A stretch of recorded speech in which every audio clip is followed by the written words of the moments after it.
like to speak about a true story of Ronald Fisher and Muriel Bristol, who probably knew one another. Both were scientists. Ronald Fisher was a statistician, and Muriel Bristol was working on algae, so she was a biologist. And during a very British conversation, Muriel has stated that it really does matter in which order you are pouring tea and milk into your cup. If you pour tea first and milk later, the taste is different than when you first pour milk and then you pour tea. Well, really? Ronald Fisher must have felt a little bit surprised, but he decided to make a small experiment based on these claims. He proposed Muriel the following experiment. She will be tasting 8 cups of tea. 4 of them will have milk first poured, and 4 of them will have tea first poured. And Muriel has to decide which is which. Well, it's a very simple experiment. So there were totally 8 cups, 4 with milk first and 4 with tea first. And Muriel had to decide which is which. Okay, so during the consumption, Ronald Fisher was taking notes. These are probably his notes, maybe not. In this column on the right, you have poured first, what was poured first, either milk or tea. And then the guesses of Muriel. Well, what can we see in this table? Whenever milk was poured first, Muriel guessed milk was poured first 4 times. It happened 4 times. It never happened, she said, tea was poured first. Whenever tea was poured first, Muriel 4 times guessed that tea was poured first and never said that it was milk. Very strange, very exact guessing. Okay, on the left you have some of the first row and some of the second row. Some of the first column is on the bottom, and some of the second column as well. And 8 is the sum of total observations. So there were 8 of total observations. Well, so it's a perfect guess, but is it very unlikely? If we assume the traditional significance level 005, is it really less likely than 005? If this result is less likely than 005, then we will be able to say that it is statistically significant. Otherwise, we cannot say so. So, let us calculate. Okay, she was choosing 4 out of 8. So, in how many ways can you choose 4 tea first cups among 8 cups containing both 4 tea first and 4 milk first cups? Well, it has something to do with combinations. This is exactly 8 choose 4.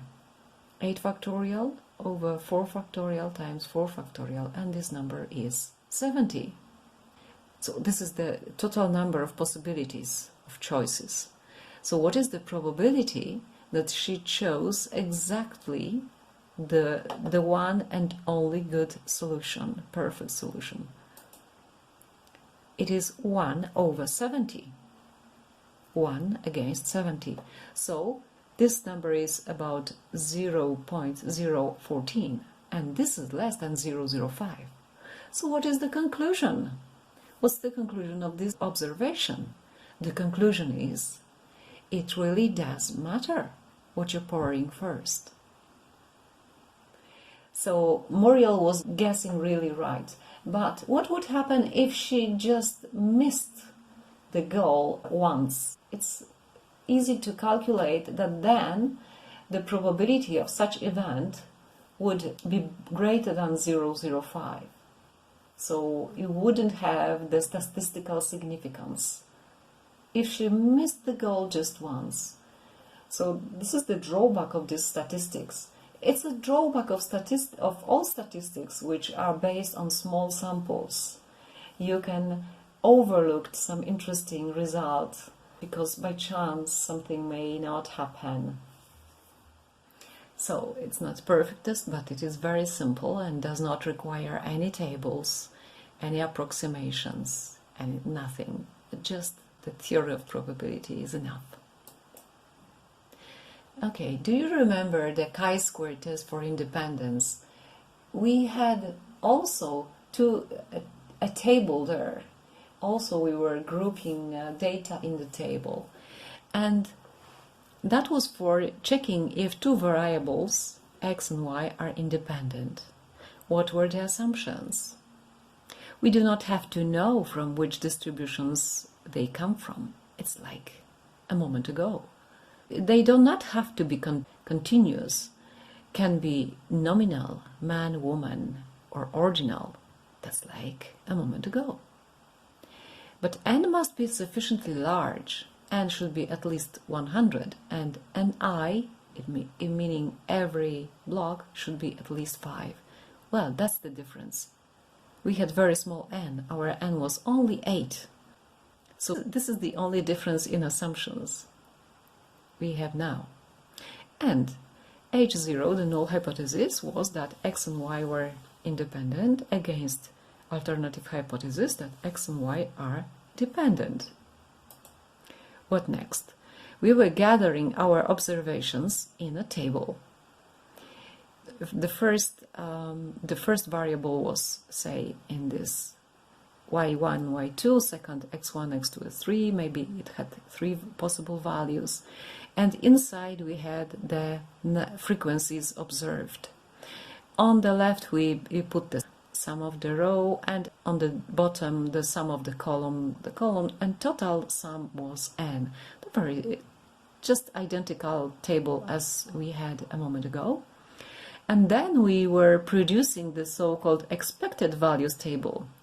So for having the values of a particular place, you had to multiply sum of the row in which this place is and sum of the column in which this place is, divided by total n. Okay, in this way you obtain the expected values for every possible place. This is the values that we would expect if there was totally no connection between the variables x and y, totally no connections, if they were totally uniformly spread and independent. We also had a parameter called degrees of freedom, that was number of rows -1 times number of columns -1. And then we calculated the chi-squared value, which is sum over all the cells. We were taking the difference between observed values, observed frequencies minus expected frequencies. So this minus this, we would make it square and divide it by expected frequency. And we are summing up these things over all the cells of this table. And if chi-squared was bigger than the quantile of chi-square regarding a number of degrees of freedom and alpha, the significance level, and if this number was bigger than the quantile, then we were to reject H0. Okay, now quite formally, what are the assumptions of Fisher exact non-parametric tests? Well, first of all, it is useful for categorical data like man, woman, big, small, or ordinal data where you can rank values 1, 2, 3, but it doesn't make sense to, for example, say that something is twice as big as. They can be used to examine the significance of the association between two variables x and y. This is just like for chi-squared test. mostly used in 2x2 contingency tables. Why 2x2? Because for bigger sizes, it is very difficult to calculate the probabilities directly. It's very, very tricky. Sometimes the Monte Carlo method is used, but anyway, it's a big trouble. The most popular case for this is 2x2. Number of elements in the cell can be very small, so that is the difference between the chi-squared independence test and the Fisher exact test.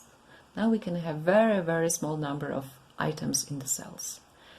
Test value is obtained straight by probability computation and compared to assumed level of significance alpha. So if it is less, if this probability is less than alpha, we say the result is statistically significant and we reject H0. If it is bigger, we do not reject H0. And H0 says there is no association between variables x and y, and H1 says there is dependence between x and y. Now, a little bit more. For example, we can have two categories, men, women, and two categories on the other variables, studying, non-studying. And inside of the table we have some frequencies, some number of men, women, studying and non-studying. On the left, on the right we put total of the rows, and on the bottom total of the column, and at the bottom right corner we put total n, the total number of observations. Fisher showed that the probability of obtaining any such set of values is given by the hypergeometric distribution. And again, you have the combinations and combinations, and they can be simplified to the formula which you can see below. So this is the test value. So let us consider some concrete example. So we have some group of men and women, and between this group, 1 man is studying and 11 are non-studying. 9 women are studying and 3 women are non-studying. Well, and we can pose a question: is there a connection between the gender and being and studying or non-studying? Well, at first glance, we can say yes, women tend to study, whilst men tend not to study. But is it just something that we can obtain by chance, or is it a statistically significant difference? This is what we are going to check. So we have the formula for probability given by some factorials, and we calculate it.